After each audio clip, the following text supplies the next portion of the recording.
Nama saya Miss Tiffany Novansia Sinaga, NRP 5026231014, Departemen Sistem Informasi kelas A. Di video kali ini saya akan menjelaskan tentang Decision Support System. Apa sih itu DSS? DSS adalah singkatan dari Decision Support System atau Sistem Pendukung Keputusan. DSS sendiri adalah sebuah sistem informasi berbasis komputer yang dirancang khusus untuk membantu pengambilan keputusan dalam situasi yang kompleks dan tidak terstruktur. DSS memberikan bantuan yang berharga dalam proses pengambilan keputusan dengan menyediakan akses cepat ke data yang relevan, menganalisis data, dan memberikan rekomendasi yang berguna bagi pembuat keputusan.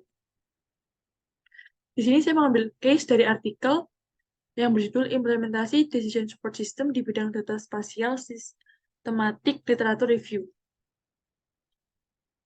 Di sini saya menggunakan metode penelitian yang pertama, merumuskan permasalahan, yang kedua, penelusuran literatur, yang ketiga, evaluasi data penelusuran literatur, yang keempat, menganalisis dan menginterpretasi data hasil penelusuran.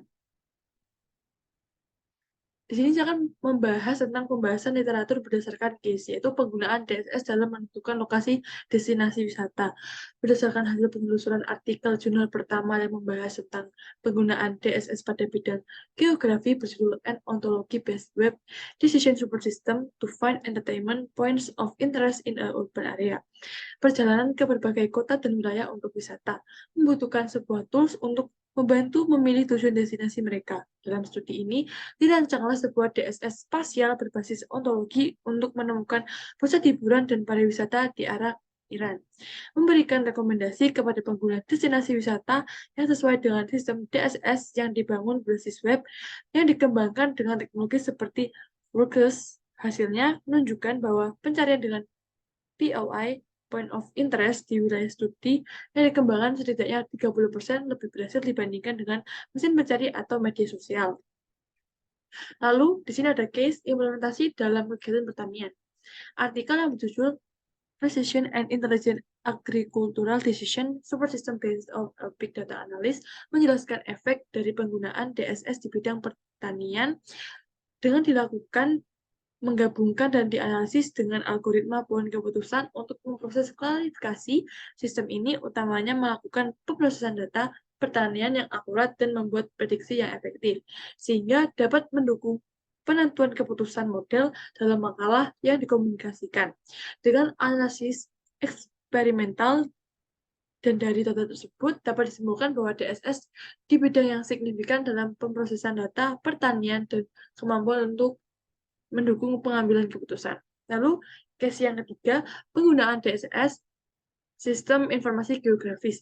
Pada artikel yang berjudul Conceptualizing and Prototyping a Decision Support System for Safer Urban Unit Aerial Visual Operation, disebutkan juga bahwa penelitian tersebut bertujuan untuk merancang konsep perencanaan operasi penerbangan UAV di perkotaan.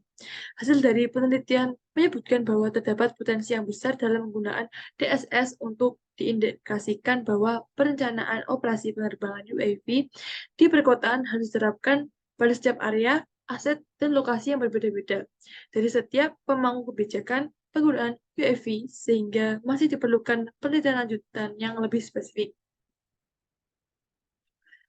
Lalu kesimpulan yang saya dapat yaitu selama 5 tahun terakhir terdapat 14 artikel di mana saya hanya mengambil 3 contoh artikel yang membahas tentang implementasi sistem pendukung keputusan DSS pada bidang geografi dan berbagai subdisiplin ilmu.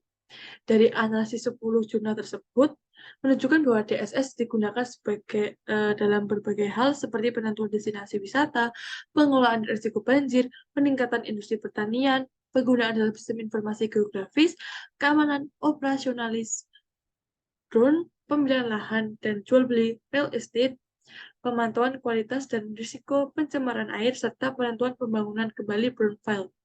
Dengan menggunakan DSS ini diyakini memberikan manfaat signifikan bagi penentuan kebijakan dalam pengambilan keputusan dan diharapkan dapat membantu manusia dalam mengelola sumber daya secara lebih efektif dan efisien berdasarkan data yang valid. Sekian yang bisa saya sampaikan. Apabila ada kurang lebihnya saya ucapkan terima kasih dan mohon maaf.